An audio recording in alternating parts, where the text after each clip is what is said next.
Hi everyone, the purpose of this video is to show you how to create a printout showing assessment results for your class, and you can customize that printout to show whichever assessment results you like on the printout and multiple assessment results on the same printout.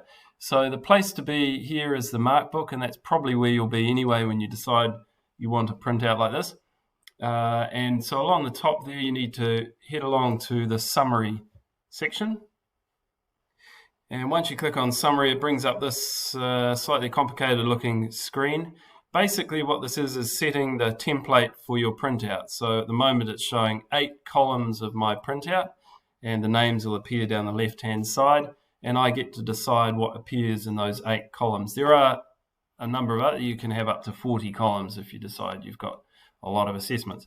So the first thing is in column 1 here, I'm going to decide what assessment to put in there. So if I'm selected column 1, it looks dark green. Now scroll down the bottom, I'll see all the assessments I have currently for my chemistry course. And it's just a matter of selecting which one you want to appear in column 1. So if I decide maybe this organic compounds in column 1, there it is there. Column 2, maybe equilibrium.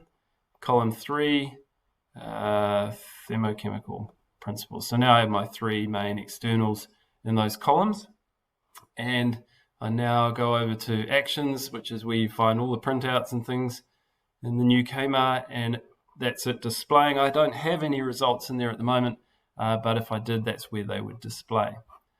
You can also speed things up a nudge or you can save that template as well if you want to come back to it by clicking there. But I can also speed up that process of adding results a little bit, going down here and just filtering what assessments are on display. So if I was just after the E ones, I could filter it for E and add those and so on. So I hope that's useful and gives you the printouts you're after. Cheers.